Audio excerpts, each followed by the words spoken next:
I understand you're running for council again, and just wanted to talk with you about, what your aspirations are to run again, what you've accomplished in the past, and why you think you can, why you think you should serve the city again.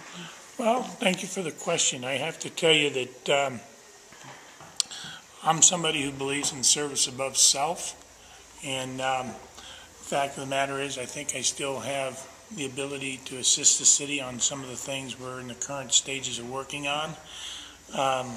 One of them has to do with procuring the water that we were assured during a transition between the state and the Indians and the federal government and the city of Scottsdale and town of Prescott. And it's a water right that belongs to the citizens of Prescott that's being challenged, and I think we've developed a better working relationship with SRP than we've had in the past, and I think that we can get through some of the stumbling blocks. A lot of folks fail to realize that when that deal was made, that special legislation which was created and has been sanctioned within the court structure, that indeed, I think it was Superior Court when we went down to Phoenix, it was a constitutional law, and the law created special legislation, but it didn't just benefit the city of Prescott, it benefited multi-jurisdictional components of the agreement. And SRP signed off on the agreement, and there were no conditions put on that agreement. The deal was, there's our water. Go get your water over here. You can't get it out of the CAP. It wasn't practical or financially beneficial. However, since the canal systems already went down into the Scottsdale and what have you, and they had a water situation down there. So there's that component.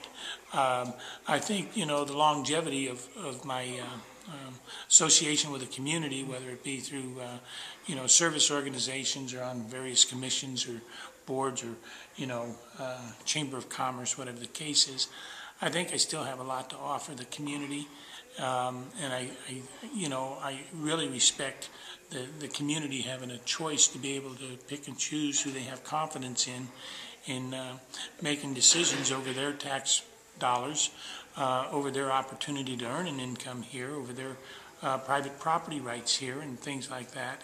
And I think that if the citizens want me to serve, I'm more than willing to serve. And I went down and filed my organizational papers with the city clerk, showing my intention that I would put myself up for another term of service if the community wants me to help. And I'm more than happy to help. I mean, it's a role as a citizen to say, hey, I'm willing to do this. What are some of the other key issues you think the council will be facing in a coming term? Well, you have to understand that the water issue is critical, and the reason why it's critical is multi-phased. And I said face, not phased. It's multi-phased because so much of our construction industry is attached to our sales tax.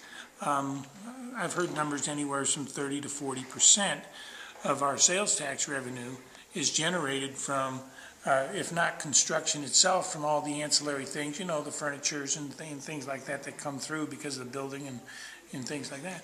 Well, when 30% of your tax revenue that provides the basic services for the community are attached to that one single issue, it's very important to maintain your tax structure. And if you don't have the water to support the construction industry, you've got a problem. Until such time as you come up with a more sustainable form of revenue to support your basic services, right now the best we have is our sales tax revenue, and a huge portion of that's attached to construction and what have you. And in order for that to take place, you've got to have water. You've got to be able to tell the folks that want to invest in that kind of industry that there is water available for that purpose. And right now, if my calculations are correct, in our alternative water portfolio, we're down to about 400, 410 acre feet of water left for total distribution. And even if we were to get all the water that was promised in the special legislation in our portion, we've offered to sell some of that water to Prescott Valley and Chino Valley, et cetera, so that all the construction that was going to take place didn't take place in a small geographic area. It took place over the entire AMA, so to speak, not just here. But if we get our portion of it, which is 56% or thereabouts, it's still only 4,000 acre feet, 4,500 acre feet. And the ratio that you use, that only represents about 12,000 residential units. That's not a huge amount of growth. So when you look at the general plan and the projected build out in the city of Prescott, and understanding that our growth in our households is about 2.1 people per residential unit, the general plan at one time was 55,000, grew to 73,000, and I guess at our last census we're at 43,000. So we've been doing a very good job of sticking to the general plan. So it's not like we've gone out and gone haywire with building. So I think that's one of the areas that I can help with, along with trying to find some areas of continuity in restructuring what we have available to us to generate revenue. At some point, we're going to have to acknowledge the fact that sales tax may not be a sustainable force because it's so volatile. We're going to have to look for something different, whether it comes through property taxes, whether it comes through use fees, I don't know what the answer is at this point. One of the things I do know is that the basic services don't come for nothing. We have somewhere in the vicinity of $250 to $300 million worth of water infrastructure problems. Some of these are very old, and that's not for new growth. That's for things that have been here for the last 80 years. The sewer lines are falling apart. One of the things that really concerns me when you talk about water for a community this size, we have a total capacity of storage of 3 days worth of water, and here we are in a high fire area. Does that make the community feel comfortable to know that we only have infrastructure available to assure you some water for 3 days if indeed we have a problem? And we did have a problem a couple of years ago with one of our pump stations went down, and we were really challenged to provide the water. Well, we have that problem. We have some road infrastructure. We have some of our roads haven't been kept up to the state that people would like to drive. And I'm not saying that we're compared to third world countries, but let's face it, some of the roads are not in very good shape. Well, you're talking about millions, literally millions of dollars that need to be spent to maintain the roads. Where's that money going to come from if you don't have a revenue source built into the equation somewhere? I mean, they just doesn't get fixed. And we're not going to be able to look for bailouts, the federal government or the state government. And I mean, the state government's cutting us more this year. So we're going to have to figure out how to be self-sustaining. And I think I can come up and work with various different people. I think one of the things that I have opportunity to offer the community is I have fairly good working relationship with members of the state legislature, the state senate, state house, state corporation commission, the governor. I have relationships with people in the United States Congress, United States Senate. I think I have something that I can help with. And rather than just walk away and say, I'm gonna go off into the sunset today, when Prescott has got some challenges with a lack of a city manager, a current, permanent city manager. We have some of these challenges we got to cross with the economy. Hey, I'll help if the public wants me to. Mm-hmm. So, some people might be a little cynical and think that you just like the power or something of being on the city council. Is that why you're running? No, there's no power of being on the city council. To be very candid with you, there's no self-aggrandizement for me. I mean, there's no power.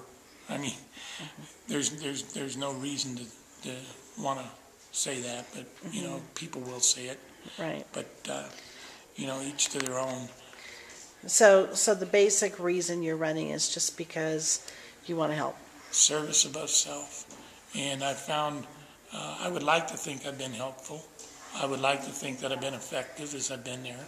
I would like to look back on such things as when we got Project Aware for the homeless vets, when we, gotten certain things done that needed to be done, whether it be a certain amount of our water available set aside in our portfolio for housing affordable to working folk to sustain the basic services that we have. When we look back and we look for some of the things that we did with regards to public safety, we were able to regenerate the fact that we have narcotics dogs and things like that that were gone when I got on the council, and we were able to re-implement that.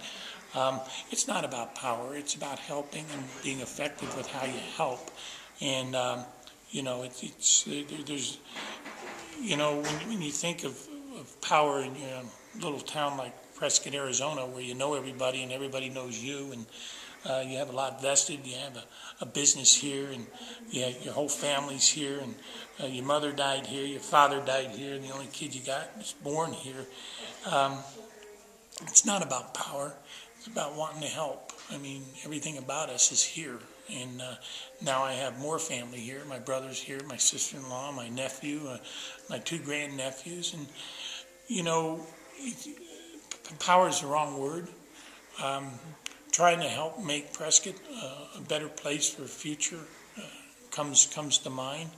And if people have the confidence in me to do that and help with that, that's why I choose to put myself up to say, here I am, I'll help do the job if you want me.